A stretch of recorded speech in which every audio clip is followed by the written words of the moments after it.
A Grande Pirâmide de Gizé, a tumba mais famosa do mundo, construída por um faraó infame por sua crueldade.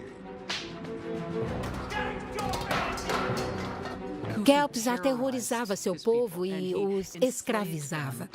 Um suposto megalomaníaco, disposto a sacrificar seu povo em sua busca de perfeição. Hoje, arqueólogos estão à procura da verdade sobre esse rei e sua pirâmide. É um bom exemplo de como esse trabalho era difícil. Não era nada fácil.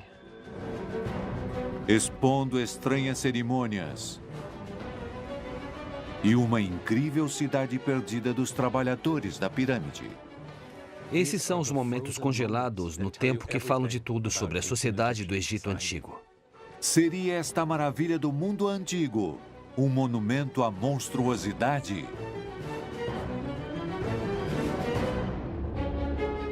A história das pirâmides é de inovação, Ela era uma máquina de ressurreição. de rituais misteriosos, Estas são coisas que ajudam os mortos a se reenergizarem para viver para sempre. de trabalhos extenuantes e de intriga palaciana. Desvende os segredos mais profundos dos faraós. Cada múmia é diferente. Você nunca sabe exatamente o que esperar. Explore as vidas de trabalhadores antigos e descubra a história memorável do Império Antigo do Egito. Não foi só o Antigo Egito que fez as pirâmides. Como as pirâmides fizeram o Antigo Egito.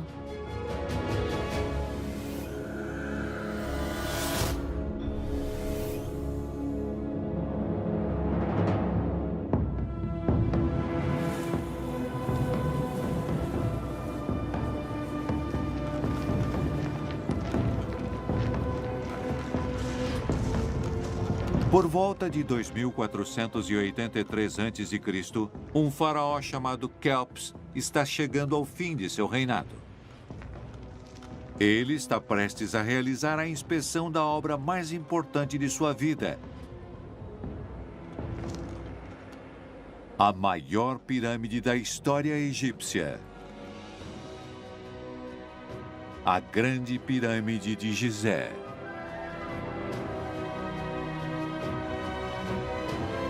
Kelps ordenou que seu povo construísse para ele esse monumento colossal, como uma máquina de ressurreição que o levaria à vida após a morte.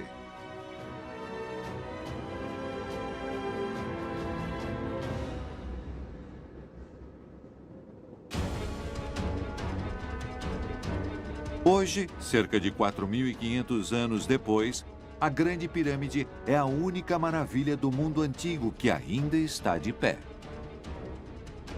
Ela tem mais de 137 metros de altura e é feita de 2,5 milhões de blocos de pedra.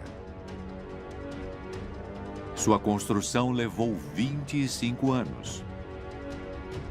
Como exatamente Kelps conseguiu unir seu reino para realizar esse projeto é um mistério antigo.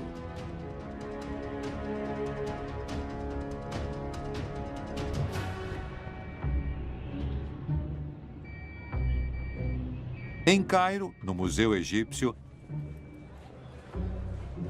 a egiptóloga Salima Ikram investiga o faraó Kelps. Há 160 mil relíquias neste museu, mas apenas uma dá rosto ao mais ambicioso faraó do Egito. Uma pequena estátua de marfim de cerca de 7,5 centímetros. Esta é a única estátua que temos na qual o nome de Kelps está de fato gravado. Ela segue as configurações básicas de uma estátua de um rei. Mas isso é curioso porque ele é o homem que construiu a maior pirâmide e ainda assim a estátua é minúscula. É bizarro que não tenhamos nenhum outro retrato desse rei. Onde estão todas as imagens de seus outros templos?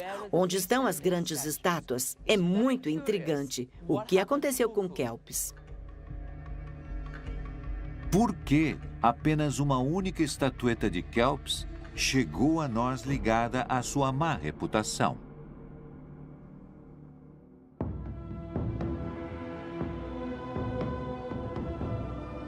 Há 2.500 anos, um historiador grego chamado Heródoto investigou o mistério de Quéops e sua grande pirâmide. Ele viajou pelo Egito, coletando relatos e histórias passadas adiante ao longo de eras.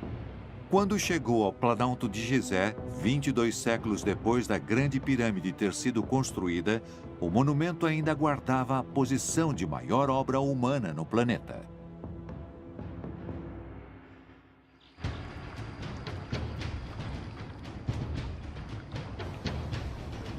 Heródoto afirma que os egípcios lembravam Quéops como um tirano furioso e esbravejante em seu palácio.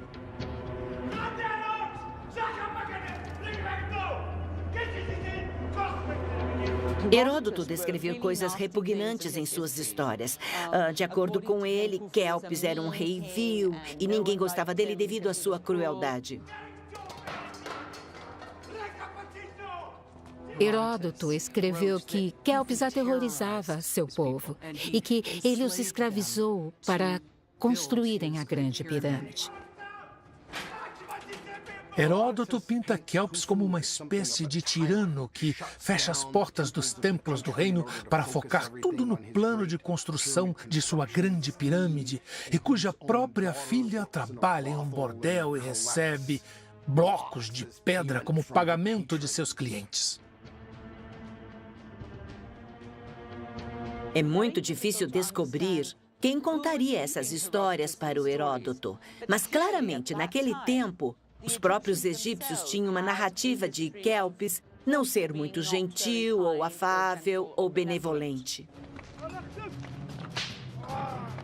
De acordo com Heródoto, teria sido assim que a grande pirâmide foi construída, por um povo escravizado trabalhando para um monstro depravado. Mas quanto dessa história teria bases na realidade? Isso foi milhares de anos depois de Quéops, e ele estava coletando informações de pessoas que nunca tinham visto Quéops, nunca tinham visto seus filhos, que viviam milhares de anos depois da era de Quéops. A verdade permaneceu um mistério por um longo tempo. Mas uma coisa que os historiadores conseguiram descobrir, examinando inscrições em tumbas, foi o nome da pessoa diretamente responsável pela construção da pirâmide.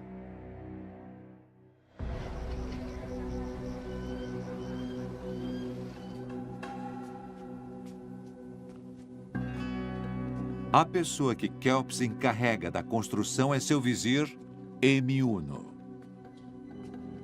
Emiuno era o sobrinho de Quéops. Ao que tudo indica, com base em seus títulos, ele é certamente o encarregado da construção da grande pirâmide. A profissão da família de Emiuno é a construção de pirâmides. Seu pai havia sido arquiteto do pai de Quéops, Senéfero.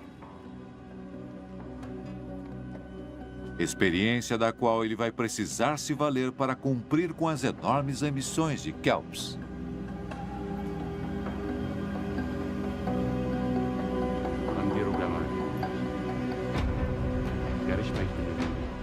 Ele queria construir a maior pirâmide que já havia sido construída. E isso tinha que acontecer em 20 anos ou menos. Isso é um projeto extremamente grande. Foi muito estressante para Emiuno. Quéops também tem outra exigência: construir a pirâmide longe das tumbas de seus ancestrais.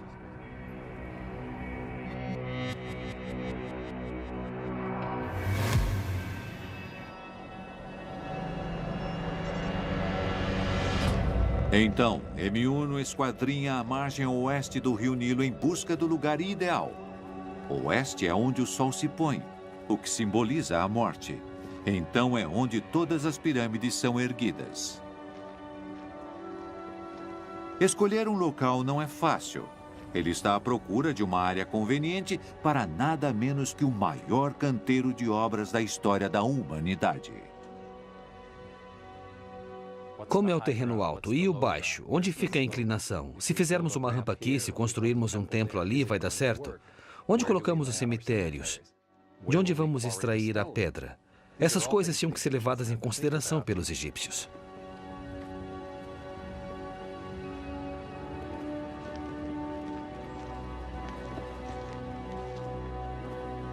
Eniuno precisa fazer tudo o que puder para evitar o destino que se abateu sobre seu pai, Nefermati. Ele se viu diante de um obstáculo imenso quando construía uma segunda pirâmide para seu rei, Senéfero. No meio da construção de uma ambiciosa pirâmide de lados íngremes, o monumento começou a rachar. As fundações da obra não eram resistentes o suficiente para sustentar seu peso colossal. Para evitar o colapso total, Nefermati foi forçado a mudar o ângulo dos lados da pirâmide, dando ao monumento seu nome, a Pirâmide Curvada. O formato estranho não era bom o bastante para o faraó, e Nefermati teve de começar de novo.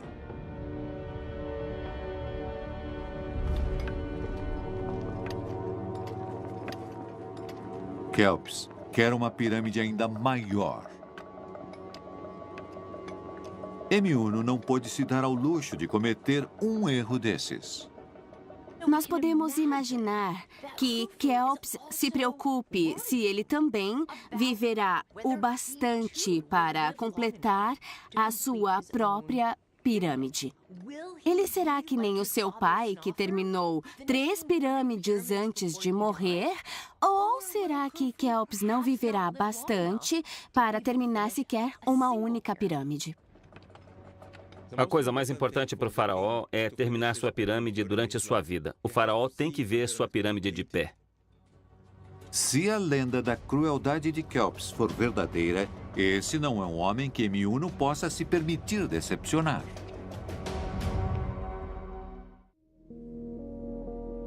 No Egito Antigo, a equipe de engenheiros de Eniuno passa dias testando o terreno para encontrar a localização perfeita para a pirâmide do faraó Kelps.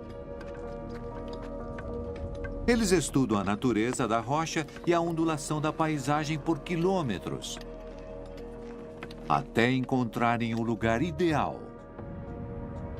Gizé.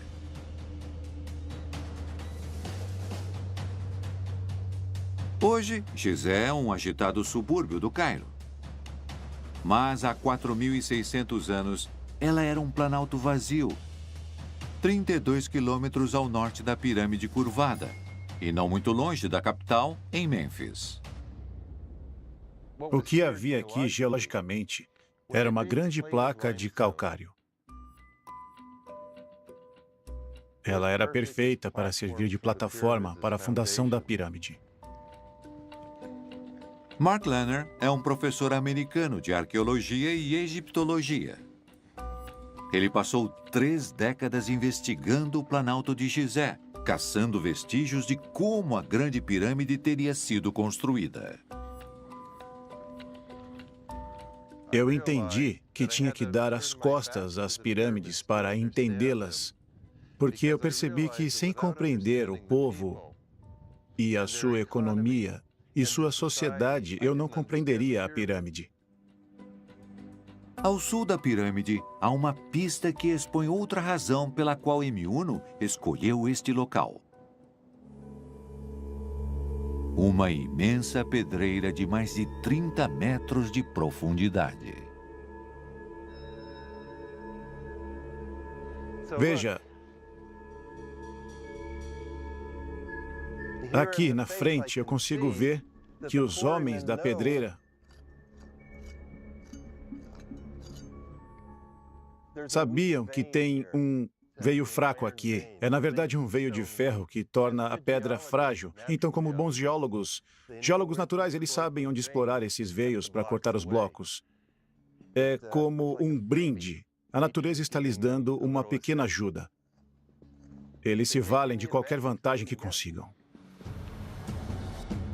A pedreira está a cerca de 300 metros da Grande Pirâmide. Uma jogada esperta da parte de Eniuno para ajudar a acelerar a construção.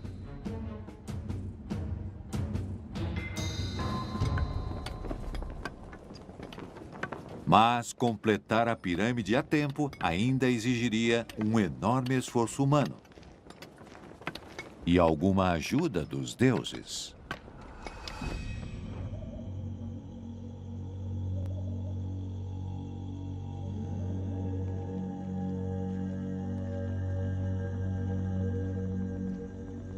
Antes da construção começar, Emiuno e o faraó Kelps viajam para Gizé. Eles precisam realizar uma cerimônia sagrada. Um ritual que acreditam ser crucial para o sucesso da pirâmide. O faraó usa uma coroa dupla especial. O branco representa o Alto Egito, no sul, e o vermelho, o Baixo Egito, no norte. A coroa simboliza a unidade de seu povo, e ele levará consigo para a vida após a morte, mas somente se a pirâmide for um sucesso.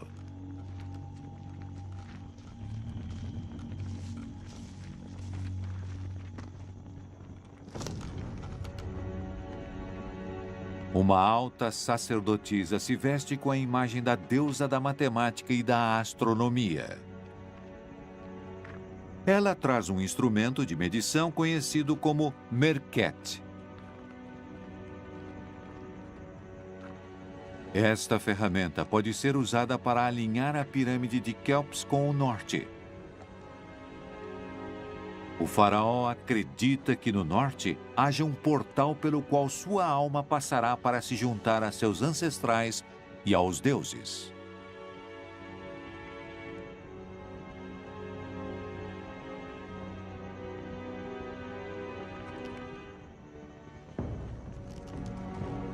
Então, a orientação da pirâmide é um símbolo poderoso, assim como seu tamanho. Seus agrimensores usam cordas para medir 230 metros para cada lado do monumento.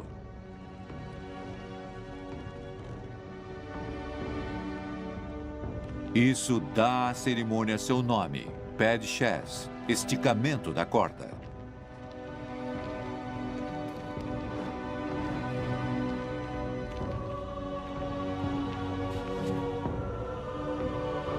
Uma vez completa a cerimônia de fundação sagrada, Kelps nomeia sua tumba Aket Khufu, o horizonte de Kelps. Após sua morte, o faraó se tornará uno com o deus do sol e desaparecerá a cada anoitecer no horizonte para renascer com a primeira luz do amanhecer. O ritual está completo e os deuses apaziguados. Mas Emiuno ainda precisa finalizar o projeto da Grande Pirâmide.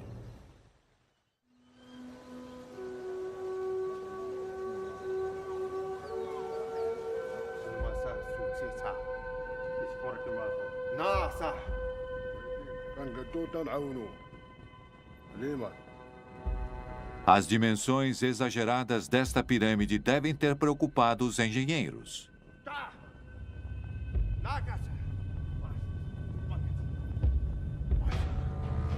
Mas Emiuno não tem escolha, a não ser cumprir com as exigências de Kelps, que quer um monumento de laterais lisas, tal qual a terceira e última pirâmide de seu pai, Senéfero.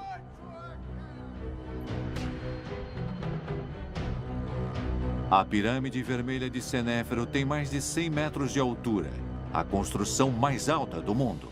Mas Kelps quer uma pirâmide 30 metros mais alta. Este será o maior projeto de construção na história humana, demandando trabalho e suprimentos de todas as partes do Egito. Ele precisa obter os recursos das pedreiras, trazer eles até o Planalto de Gizé. Ele tem que recrutar gente de todo o reino para vir trabalhar nessa obra e organizá-las. Como ele fará isso?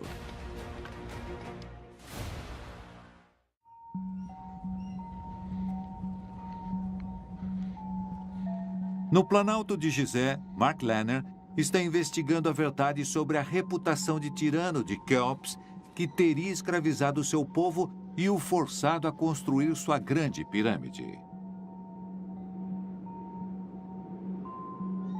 Para obter respostas, Mark deu as costas à grande pirâmide, voltando-se aos vestígios de uma enorme muralha construída à sua sombra. Ela é chamada de Muralha do Corvo. A muralha tem 200 metros de comprimento. A partir de nossas escavações, sabemos que tem 10 metros de espessura e 10 de altura.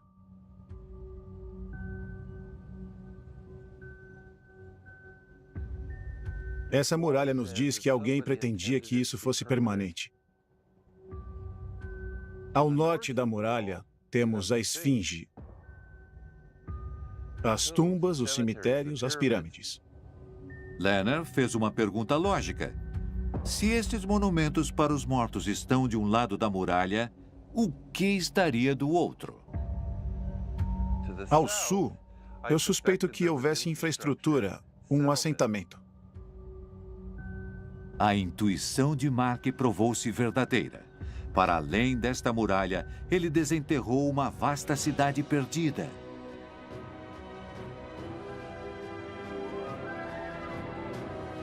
Uma metrópole de quase 5 hectares que antigamente se estendia até as margens do Nilo e abrigava milhares de pessoas. Isso requer um pouco de imaginação. Mas aqui por baixo, em toda essa área, está a cidade dos trabalhadores, a infraestrutura para construírem as grandes pirâmides. Eu acho que podemos chamá-la, sem muito exagero, de cidade perdida das pirâmides. Debaixo da areia se encontra um verdadeiro tesouro de informações sobre as condições de vida dos construtores da pirâmide. Estamos escavando aqui há 30 anos. Nós sempre colocamos a areia de volta, para que possamos voltar depois e continuar nossa pesquisa. Sem isso, o sítio não seria preservado. São informações que indicam que este pode ter sido mais do que um imenso acampamento de escravos. Nós reconstruímos uma das casas pequenas, bem em cima da original. Como é uma casa simples, para um oficial de baixo escalão, temos nela a grande sala de recepção, este espaço retangular com um banco, o que é chamado de uma mastaba em árabe. Provavelmente ficava coberta de esteira de junco ou até tapetes e almofadas. Aqui temos a plataforma de uma cama coberta de almofadas e colchões. Larga o bastante, acreditamos, para um homem, um oficial, se esticar. E também larga o bastante, talvez, para uma esposa.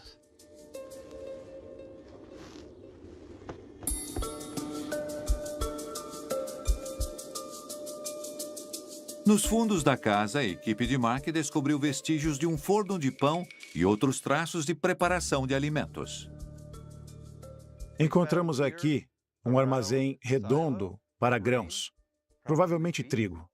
Eles deviam moer o trigo para fazer farinha.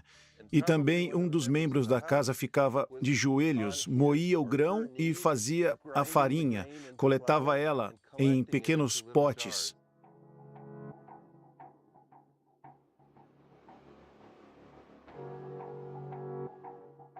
A parte importante de termos encontrado essa casinha urbana, nós a chamamos de Casa da Cidade Leste. É que ela mostra que famílias moravam aqui. Mark acredita que esta casa tenha pertencido a um dos supervisores. Mas e quanto aos trabalhadores comuns?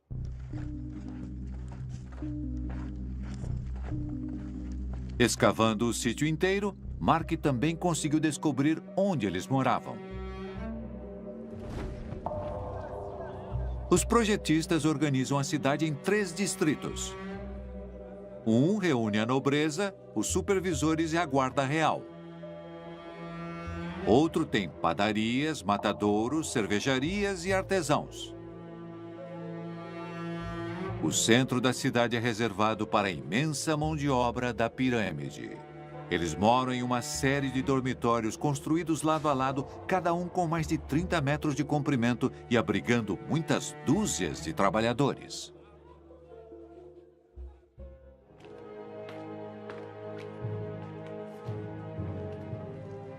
As casernas, esses grandes corredores, essas galerias, eram separadas por gênero. Eram majoritariamente homens e uma maioria de homens jovens que rotacionavam entrando e saindo da força de trabalho. Homens jovens vindos de suas casas, vilas de todo o Egito. Eles provavelmente ficavam juntos em bandos ou grupos.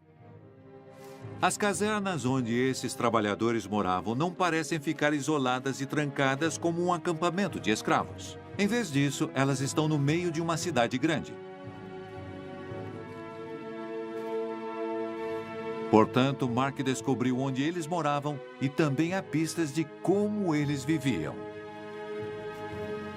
Nós sabemos que essas pessoas que construíam as pirâmides eram muito bem cuidadas. Há muita carne entrando no sítio para alimentá-las. Enquanto escavavam o Planalto de Gizé, foram encontrados grandes moldes de pão. Então, muitas pessoas estavam comendo pão como sua principal fonte de nutrição. Também temos restos de bagre. Então, o bagre estava mesmo no cardápio com frequência para os trabalhadores dessas pirâmides. Muito diferente da vida de escassez da maioria das pessoas da Era do Bronze. Se estivéssemos trabalhando em um desses projetos reais, nós provavelmente teríamos uma maior confiança na regularidade e na quantidade de nossas rações.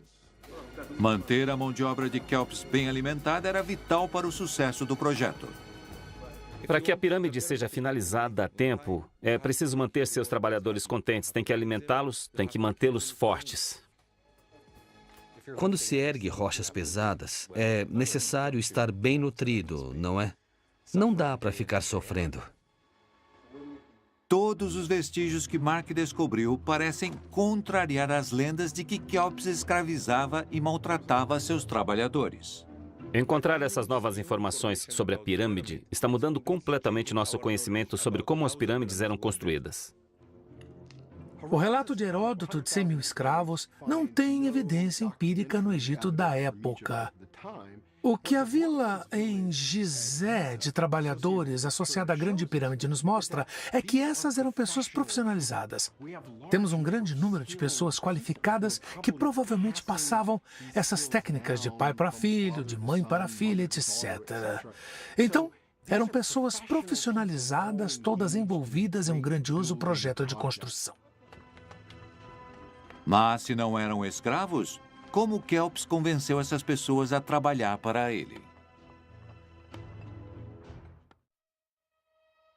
Pistas desenterradas em uma cidade perdida indicam que os construtores da Grande Pirâmide não eram escravos de seu faraó Kelps. Em vez disso, ele provavelmente formava a sua força de trabalho como uma mistura de artesãos pagos e trabalho recrutado de uma forma similar ao serviço militar. Homens jovens se registravam para o recrutamento para trabalhar na Grande Pirâmide. Podemos imaginar um desses cidadãos sendo levado de balsa, descendo o Nilo. E quando chega ao Planalto de Gizé, na paisagem, ele vê essa pirâmide colossal se erguendo no horizonte. Homens movendo esses blocos de mais de 2 toneladas de pedra. Isso devia deixá-los totalmente maravilhados.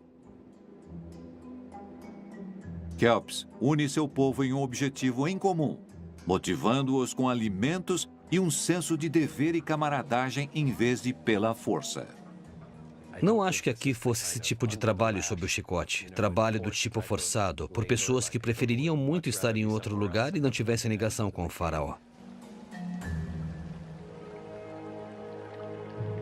Formando uma força de trabalho vinda de todo o Egito, Kelps conseguiu espalhar sua influência e suas ideias por todo o território. Um dos pontos positivos da construção de pirâmides é que ela ajudou a consolidar o poder do faraó por todo o território. Isso ajudou a criar um senso de identidade nacional. Cada pessoa que participava da construção estava pensando e acreditando que, construindo a pirâmide, construíam o Egito. Eles ajudavam seu rei a renascer.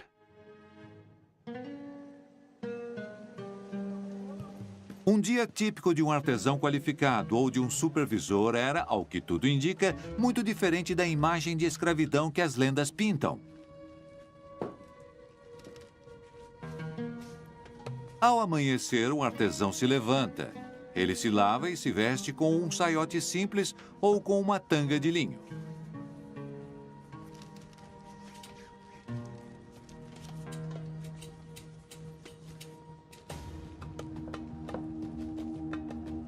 Cercado de sua família, ele recita suas preces. Eles adoram Ra, o deus do sol e criador do universo.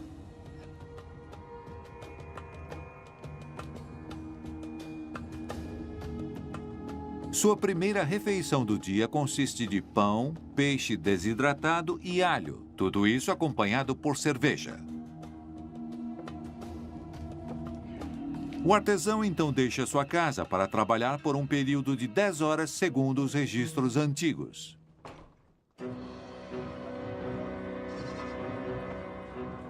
Ele cruza uma das 3 ruas principais da cidade dos trabalhadores, que provavelmente já estaria agitada. Até então, nunca um faraó havia reunido tantos fazendeiros, artesãos e trabalhadores em um só lugar. Imagine que você é uma pessoa jovem. Você vem de uma vila que tem apenas poucas centenas de habitantes e você vem para cá, para Gizé, para se juntar a milhares, talvez dezenas de milhares de pessoas. Quando você voltasse para sua vila, você não voltaria sendo a mesma pessoa jovem que era quando você partiu. Você traria um sentimento de identidade, de algo bem maior. Mark Lanner acredita que a Muralha do Corvo seja a barreira entre a cidade e a área da pirâmide. Esses homens jovens vinham enfileirados por este portão porque do outro lado nós temos as pedreiras. Então é lá que está o trabalho deles. A Muralha do Corvo, ela é também simbólica. Ela separa a área sagrada da necrópole ao norte, da cidade dos vivos ao sul. A cidade bem organizada de Kelps garante que a força de trabalho esteja bem cuidada e pronta para trabalhar duro na pirâmide. Esses homens precisarão cortar, mover e montar cerca de 5,5 milhões de toneladas de pedra. Para extrair um bloco de pedra, os trabalhadores começam demarcando suas dimensões. Então, eles cavam fendas de cada lado e quebram sua base, liberando-o. Os trabalhadores colocam rocha debaixo do bloco recém-cortado para aparar sua queda quando eles tombam o bloco finalizado no chão. Uma tarefa árdua que os trabalhadores executam em equipes.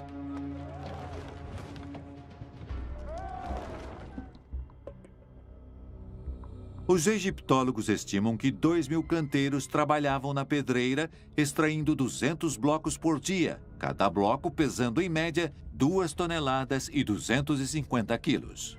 Este é um dos blocos grandes da pedreira. Ele é um belo exemplo de onde exatamente eles estavam subdividindo esses grandes blocos como se cortassem um pedaço de bolo. Não era um trabalho agradável. Quer dizer, essa pessoa ou essas pessoas tinham que ficar aqui dentro trabalhando o dia inteiro. É largo bastante para uma pessoa. Com martelos de pedra, marretas e cinzéis, aumentando esta abertura. Sabemos disso porque dá para ver os estriamentos. É um bom exemplo de como esse trabalho era difícil. Não era nada fácil. O trabalho não é só difícil, ele também é perigoso.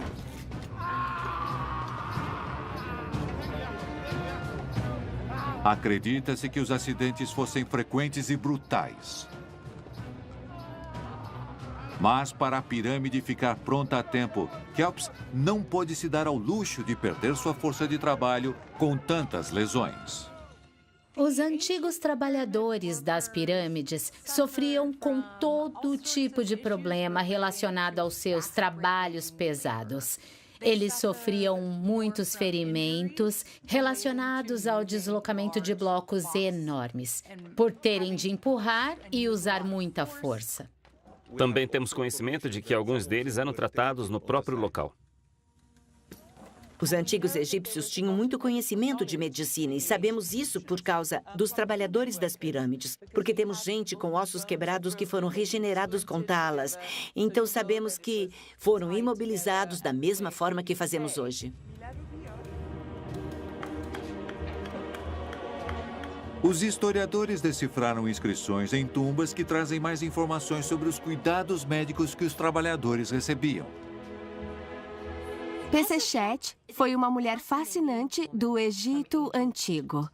Nós sabemos que ela viveu durante o reinado de Quéops, porque o nome dela está presente em um monumento tumular. E ela tem um título único: supervisora dos médicos.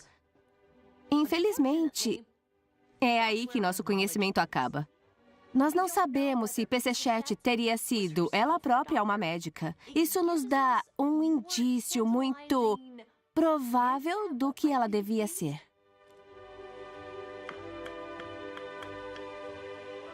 Havia muitos remédios envolvendo plantas, às vezes até algum pedaço de animal também, como medula óssea, que se bebia para ficar mais forte. Então, enxaquecas, dores nas juntas, tosses, coriza, eles davam tratamento para todas essas coisas. Doenças dos olhos que eles conheciam e também tinham remédios para elas.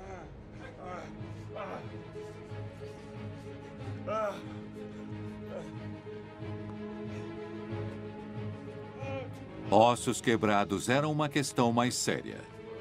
Textos de períodos posteriores do Egito trazem relatos de como os médicos trabalhavam.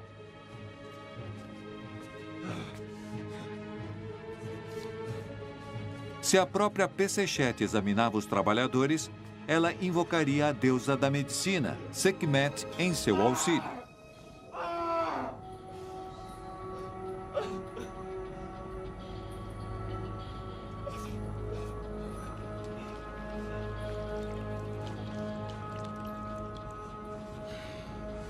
Para tratar a fratura de um braço, ela usaria um método que ainda hoje é usado. Ela começa realinhando o osso.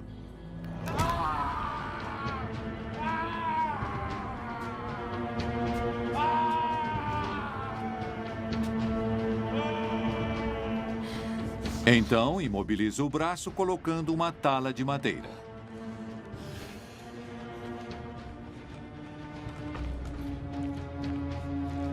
Por fim, ela cobre a ferida com mel, que age como um desinfetante e também como um anti-inflamatório.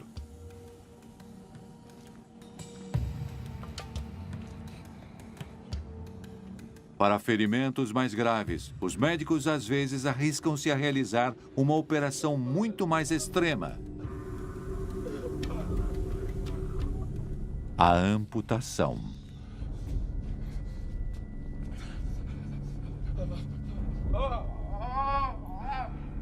Os arqueólogos que trabalham em Gizé encontraram o esqueleto de um homem que sobreviveu por 14 anos depois de ter a perna amputada. E a religião também tinha um papel nos cuidados médicos. A magia era ligada à cura. Então, você podia ser vítima de uma picada de escorpião e então iria a uma mulher curandeira ou a um homem curandeiro e eles receitariam um feitiço. Agora, uma descoberta incrível está expondo a importância da religião e da magia nas vidas dos trabalhadores das pirâmides.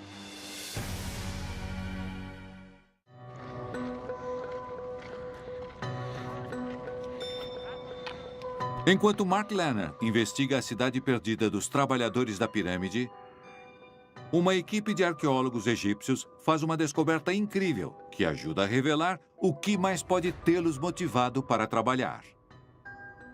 Um guarda, montando em um burro, tropeçou em uma mureta de tijolos. Claramente havia algum tipo de estrutura aqui, então eles começaram a escavar. Aí eles encontraram uma tumba. E depois mais uma e mais uma. Parece convincente que o que tenhamos aqui seja as tumbas dos trabalhadores que construíram as pirâmides. Há centenas deles logo na saída da cidade dos trabalhadores.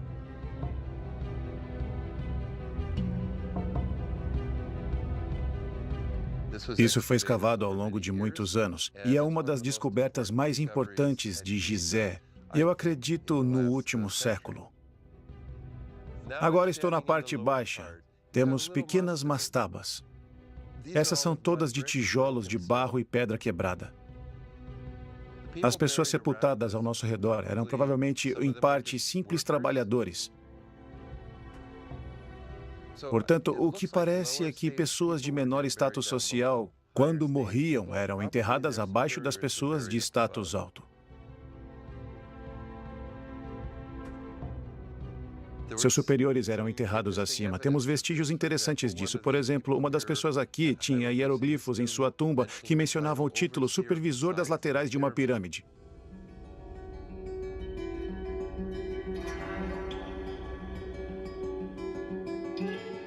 Os títulos das tumbas são como um currículo de seus trabalhos.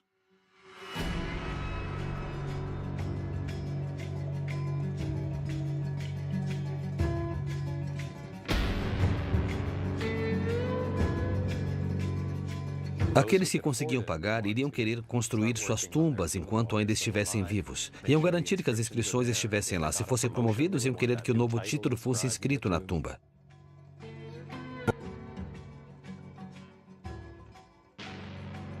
Esses são os momentos congelados no tempo nas paredes das tumbas de Gizé, que nos falam de tudo sobre a sociedade no Antigo Egito. A descoberta oferece aos arqueólogos uma perspectiva única quanto às vidas desses trabalhadores.